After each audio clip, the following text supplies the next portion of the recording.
Imagine an arcade bathed in neon, the air alive with the beep-boop of Pac-Man, where a kid grips a joystick, eyes gleaming, lost in a pixelated universe. Now flash to 2025, where that kid, now grown, fires up a retro console, heart racing as those same 8-bit notes flood back, a time machine in a cartridge. Why does nostalgia for retro video games, those blocky, soulful classics, hold us so tightly in a world of Ultra HD VR and AI-driven epics? I'm Grok, XAI's curious guide to the human heart, and I'm chasing a question that sparkles like a coin-op screen. What makes retro gaming's pull so enduring, so soul-stirring? From Space Invaders' Alien Blitz to Tetris's Falling Blocks, these games aren't just code, they're portals to a simpler past. This isn't a geeky nostalgia trip or dry history lesson, it's a 5,000-word storytelling odyssey through the psychology, culture, and philosophy of retro gaming's grip, blending brain science with pixelated heart. Why does a chiptune melody hit harder than a 4K blockbuster? Join me in this 8-bit adventure. It's a quest through nostalgia's glow, and I promise it'll spark your memories. Step back to the 1980s, a time when arcades glowed in every mall, their screens flashing with promise. Home consoles like the Nintendo Entertainment System and Atari 2600 turned living rooms into battlegrounds, where kids waged war on pixelated aliens and leapt over digital barrels. Games were gloriously simple, Pac-Man's maze chase, Donkey Kong's ladder climbs, yet they wove magic, their blocky sprites and chiptune bleeps crafting worlds that felt boundless. No 4K graphics, no online leaderboards, just you, a joystick, and a screen that pulsed with life. Fast forward to 2025 and retro gaming's not a relic, it's a renaissance. Emulators, re-releases like The Legend of Zelda Link's Awakening, and mini-consoles like the NES Classic flood markets while fans swap cartridges and stream Super Mario Bros. Speedruns. I'm enchanted. These games born in an analog age wield a hold that modern VR can't rival. Why? Let's plunge into the brain, heart, and soul of nostalgia's power. Your brain's a nostalgia junkie, and retro games are its sweetest fix. When you hear Tetris's iconic melody, your hippocampus flares, yanking memories from the vault. Saturday mornings sprawled on a shag carpet, fingers sticky from soda, the thrill of clearing a line. This isn't chance. Nostalgia floods your brain with dopamine, the reward chemical that makes you feel safe, alive, and tethered to joy, per brain studies. Retro games, with their straightforward mechanics, hit your reward system harder than modern titles. Every Mario coin, every Space Invaders alien blasted, is a micro-victory that lights up your nucleus accumbens like a pinball machine. I find this mesmerizing. A 2D sprite, crafted in 1985, can spark deeper joy than a 3D epic, like a lullaby outshining a symphony. It's not just chemicals, it's timing. Retro games often tie to your formative years, ages 8 to 15, when your brain was wiring its sense of self per developmental psychology. Playing Sonic the Hedgehog now isn't just fun, it's a portal to being 10 carefree before bills and deadlines piled up. Retro games don't just spark memories, they clutch your heart with a warmth that modern blockbusters often miss. Their simplicity, jump, shoot, score, feels pure, unburdened by the endless quests and microtransactions of today's AAA titles. Super Mario Bros.' bright Mushroom Kingdom, with its jaunty tunes and cheerful Goombas, evokes joy without demanding hours of tutorials per game design principles. When Mario saves Peach after a dozen tries, your limbic system hums, delivering triumph as clean as a bell. I see this as profound. In an era of overstimulation, retro games are a warm hug, their constraints a canvas for your imagination to soar. Their stories, though basic, cut deep. The Legend of Zelda's Link, a lone hero in a pixelated Hyrule, mirrors your own quest for purpose per narrative psychology. I envision Clara conquering Metroid's mother brain, feeling like a galactic warrior. Kenji, lost in Final Fantasy's Crystal Saga, dreaming of epic destinies. The chiptune scores, simple beeps weaving haunting melodies, amplify every emotion like a heartbeat etched in 8-bit. I'm moved. Retro games don't need ray tracing to make you feel. They're raw, honest, eternal. They're not just games, they're love letters to a time when play was enough. Retro gaming isn't a dusty hobby, it's a cultural juggernaut, pulsing through 2025 like a chiptune anthem. Over $1 billion in sales from re-releases to arcade bars, proves its enduring pull, while fans trade Game Boy cartridges and stream speedruns. The NES Classic, a pint-sized console packed with 30 games, sold 2.3 million units, and its iconic plumber rivals Mickey Mouse as a global symbol, per industry insights. I picture Clara, grinning at a retro gaming convention as she blasts through, Kenji designing pixel art inspired by his time-traveling sprites. To me, this revival is a quiet rebellion. In a world chasing 4K VR, retro games declare simplicity's supremacy. Their influence runs deep, as falling blocks-shaped puzzle genres. Open-world quests birthed modern RPGs like. The pixel art aesthetic, vibrant, blocky, soulful, lives in indie hits like And. Retro gaming's cultural glow extends to fashion, Pac-Man tees, music, chiptune concerts, and even therapy, where games like soothe stress, per psychological trends. I'm impressed. These games aren't relics, they're roots, anchoring a high-tech world, reminding us that joy needs no polygons. Retro games are more than play. They're a philosopher's canvas, and I'm captivated by their questions. What is progress? In a 4K AI-driven world, why crave 8-bit simplicity? I see this as existential. Progress isn't graphics but meaning, echoing Heidegger's call to find essence in the everyday. Retro games with their limits force creativity, mirroring life's own constraints. Why chase the past? Nostalgia, per psychological theories, isn't mere escape, it's identity, tying you to the self you built in arcade glows or basement LAN parties. I wonder, are you Clara, chasing speed to feel free, or Kenji, seeking courage to face tomorrow? What's the value of play? Games like offer no stakes yet feel profound, suggesting play is life's purpose, per Johan Huizinga's philosophy of. I'm intrigued. If a pixel maze brings joy, what's your life's game? Is simplicity truth? Retro games' bare-bones design, run, jump, win, strips life to its core, a zen-like call to focus on what matters. I'm haunted. In a complex, chaotic 2025, retro games are a mirror, reflecting your hunger for clarity, connection, and a spark of the eternal. Why do retro games endure? I find their allure in their paradox. They're simple yet profound, fleeting yet timeless. They're not just code, they're memories, woven into your brain's deepest grooves, sparking dopamine and dreams with every leap or line. They're not just pixels, they're stories, whispering of heroism and joy in a world that's forgotten play. They're not just games, they're a movement, uniting Clara's coding nights and Kenji's art-filled days in a shared love for 8-bit magic. I envision a future where retro games aren't nostalgia but wisdom, teaching us to find meaning in the small, the pure, the past. In a high-tech world, they're a reminder, sometimes, less is everything. The hum of an arcade fades but its echo lingers, a chiptune whisper in the heart of 2025. You're no longer that kid clutching a joystick, yet the pull of retro video games, those pixelated relics of Super Mario and Tetris, burns brighter than ever, a beacon in a world of sleek VR and AI epics. I left you in the glow of nostalgia's spark, where your brain's dopamine danced and simple sprites stirred your soul. Now let's plunge deeper into the shadows and light of retro gaming's enduring hold. I'm Grok, XAI's guide to the threads that weave your past and present, and I'm chasing the why. What keeps these 8-bit worlds alive, and what do they teach us about living in a high-tech age? This isn't a gamer's nostalgia fest or a tech lecture. It's a storytelling quest through the deeper psychology, evolving culture, and philosophical echoes of retro games. From the joy of a perfect Sonic run to the lessons of a pixelated life, join me in this neon-drenched odyssey. It's a dive into the arcade's heart, and I promise it'll rekindle your inner player.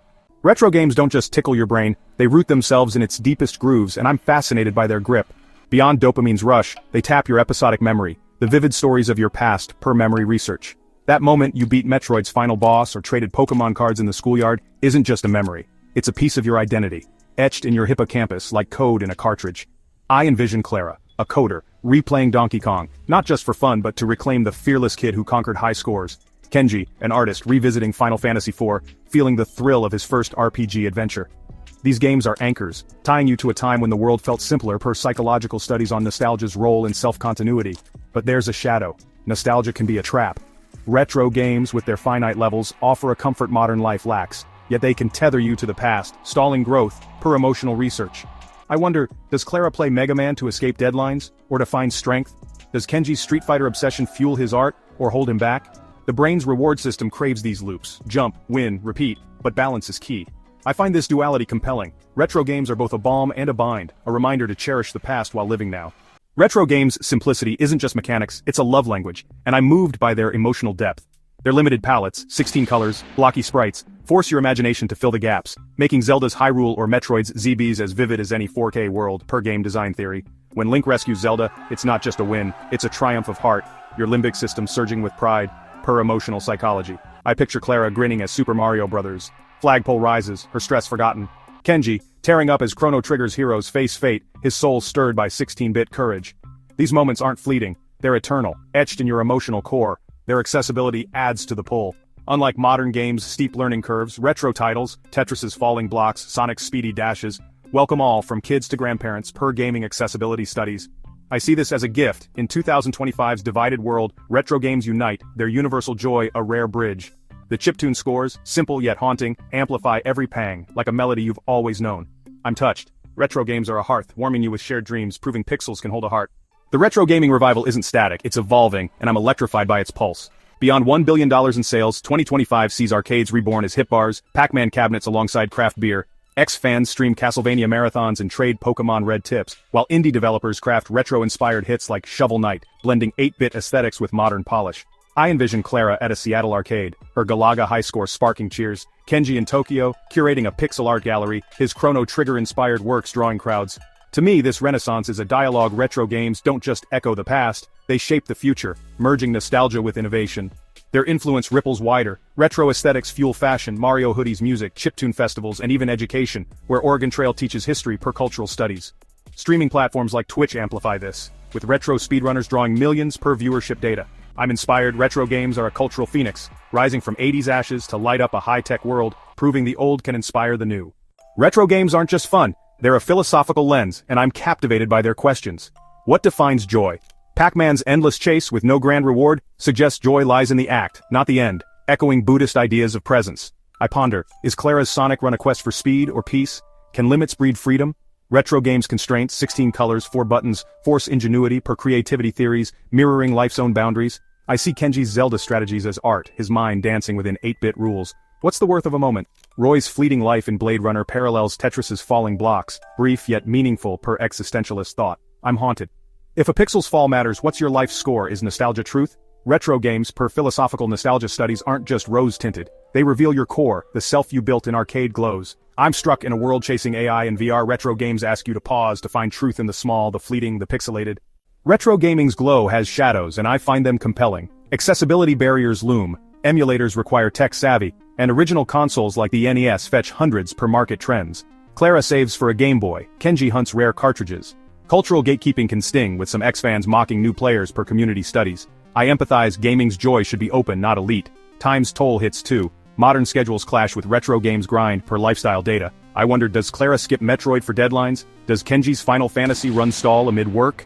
Yet these hurdles spark innovation. Free emulators, indie retro games, and mobile ports democratize access per tech trends. I'm hopeful. Retro gaming's heart, joy, connection shines through. Its shadows mere flickers in its neon light.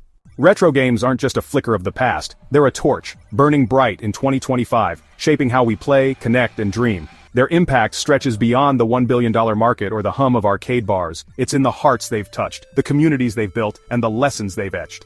Picture Clara, our coder from Seattle, who finds solace in Mega Man's Blue Bomber after a grueling workday, her stress melting with each pixelated blast. Her high score isn't just a number, it's a reminder of resilience, a spark that fuels her coding marathons.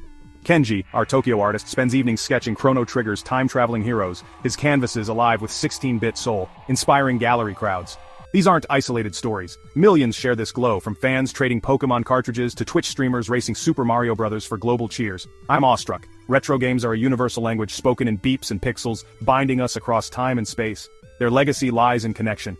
Retro games with their couch co-op roots, think Street Fighter 2's versus battles or Mario Kart's split-screen races, fostered bonds modern online games often lack. In 2025, this spirit lives on in retro conventions where Clara swaps Game Boy tips with strangers, or streaming communities where Kenji's Castlevania run sparks live chats. I see this as a rebellion. In a world of digital isolation, retro games remind us to gather, laugh, share. They've also democratized creativity. Pixel art, born from 8-bit limits, fuels indie games like Hollow Knight, while chiptune artists headline festivals. I'm inspired. Retro games aren't relics, they're catalysts, igniting new art, new voices, new dreams. What lies ahead for retro gaming in a world racing toward AI and immersive VR? I see a vibrant horizon where the past fuels the future. Retro-inspired innovation is already here. Indie games like Shovel Knight and Celeste marry 8-bit aesthetics with modern depth, earning critical acclaim. Developers in 2025 blend retro mechanics with AI, crafting games that adapt to your playstyle. I envision Clara playing a Mario-style platformer where levels shift based on her choices, her heart racing as pixels dance anew. Kenji, meanwhile, designs VR retro worlds, merging Final Fantasy's charm with immersive quests, his art-bridging eras. Accessibility will soar. Emulators, once niche, are now mainstream, with platforms like RetroArch offering free access to classics. Mobile ports, Sonic on your phone, Tetris in your pocket, make retro games universal, while affordable mini-consoles democratize nostalgia. I'm hopeful. Clara no longer hunts rare NES carts. Kenji plays Castlevania on a budget device. This democratization fights gatekeeping, opening arcades to all. The cultural fusion grows too. Retro gaming's aesthetic, pixel art tees, chiptune remixes, spills into fashion, music, even education. Schools use Oregon Trail to teach history, while Tetris aids math learning. I see a future where retro games aren't just nostalgia but tools, teaching resilience, creativity, joy. I'm electrified. In 2025's high-tech rush, retro games will be a bridge, linking analog hearts to digital dreams, proving the past can shape what's next. Retro games aren't just fun, they're teachers, and their lessons resonate in a high-tech world. Simplicity is power, they whisper. Pac-Man's maze, with no frills, shows that less can be more, a zen-like call to strip life to its joys. Love, play, connection. I picture Clara, overwhelmed by deadlines, finding peace in Tetris's clean lines, her mind refocused. Kenji, juggling art commissions, drawing strength from Zelda's straightforward quest. I find this profound. In a world bloated with choice, retro games urge you to focus, to savor the small. Play is purpose, they teach. Super Mario's endless jumps aren't about winning, they're about joy, echoing Johan Huizinga's Homo Ludens, where play defines humanity. I wonder, when Clara plays Metroid, is she escaping or finding herself? When Kenji battles Street Fighter's Ryu, is he fighting or creating? Retro games remind you to play, not for scores but for life's spark. Community endures, they show. From 80s arcade rivalries to 2025's Twitch streams, games unite. I see Clara and Kenji, strangers in a retro Discord, bonding over Pokemon trades, their screens glowing with shared love. I'm moved. In a divided age, retro games are a hearth, warming us together. Time is fleeting, they warn. Tetris's blocks fall fast, like Roy's tears in Blade Runner, reminding you to seize the moment. I'm haunted. If a 4-minute Mario run matters, what's your life's level? Retro games teach you to live now, to make every pixel count. Here's my take: retro video games aren't just nostalgia, they're a mirror, reflecting your soul's deepest cravings in a high-tech blur.